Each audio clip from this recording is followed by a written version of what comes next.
राज्य सरकारने मराठा समाजाला जाहीर केलेले आरक्षण तत्काळ द्यावे, तसेच मराठा नेते मनोज जरांगे यांच्या उपोषणाला पाठिंबा देण्यासाठी हिवरेतर्फे नारायणगाव येथील तरुण राजेश भोर यांनी शनिवार दिनांक 10 पासून हिवरे गावात खंडोबा मंदिराजवळ आमरण उपोषण सुरू केले। यावेळी शिवसेना उद्धव बाळासाहेब ठाकरे गट तालुका प्रमुख माऊली खंडागळे यांनी राजेश भोर या तरुणाला भेट देऊन पाठिंबा व्यक्त केला। यावेळी प्रभारी सरपंच दिगंबर भोर, ओम खैरे, अभिषेक खैरे, मंगेश भोर, ॲडव्होकेट निखिल डोंगरे, मनीष मोरडे, शुभम थोरात, अमित भोर, रंगनाथ कुंडलिक, निखिल भोर, अंकुश भोर, रमेश भोसले,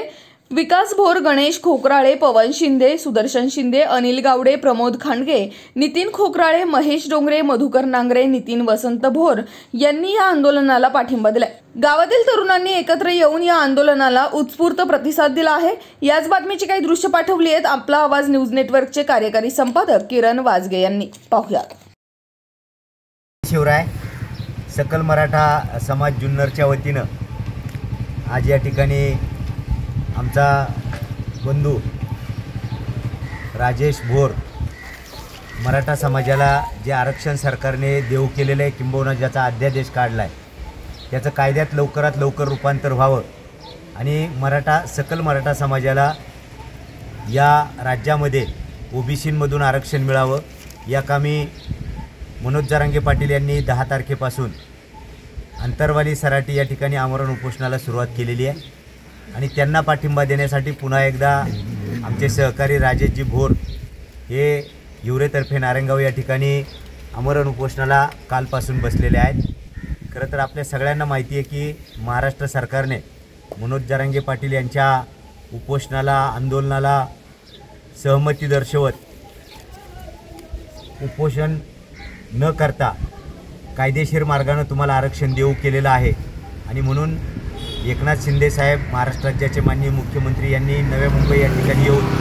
अध्यादेश दिले होते, पण त्या अध्यादेशांचं कायद्यात रूपांतर व्हावं यासाठी मनोज जरांगे पाटील उपोषणाला बसलेले आहेत, जेणेकरून कायद्यात रूपांतर झाल्यानंतर सकल मराठा समाजाला म्हणजे सगळ्या मराठा समाजाला महाराष्ट्रातल्या ओबीसीच्या आरक्षणाचा लाभ मिळेल, फायदा मिळेल या कामी त्यांनी कालपासून उपोषण सुरू केलेलं आहे आणि मला वाटतं की यासाठी महाराष्ट्र शासनाने लवकरात लवकर विधानसभेचं विशेष अधिवेशन बोलून त्यामध्ये या अध्यादेशाचं कायद्यामध्ये रूपांतर करणं गरजेचं आहे। ही मागणी घेऊन मनोज जरांगे पाटील उपोषणाला बसलेले आहेत आणि त्या मागणीला पाठिंबा देण्यासाठी आमचे सहकारी राजेशजी भोर कालपासून या ठिकाणी आमरण उपोषणाला बसलेले आहेत। खरं तर राजेशजी भोर यांना मी सकल मराठा समाज जुन्नर तालुक्याच्या वतीनं पाठिंबा देण्यासाठी या ठिकाणी उपस्थित झालेलो आहे। सकल मराठा समाज जुन्नर तालुक्याच्या वतीनं राजेशला या उपोषणात पाठिंबा देत असताना सकल मराठा समाज जुन्नर तालुक्याच्या वतीनं सरकारला देखील विनंती आहे की लवकरात लवकर आपण आदरणीय मनोजदादा जरांगे पाटील यांनी उपोषणाला बसलेले आहेत आणि त्या उपोषणाला ज्या कामासाठी किंवा ज्या कारणासाठी ते बसलेत तर जे अध्यादेश आपण काढलेत आणि त्यांच्या हाती सोपवलेत त्या अध्यादेशाचं लवकरात लवकर कायद्यात रूपांतर करावं आणि सकल मराठा समाजाला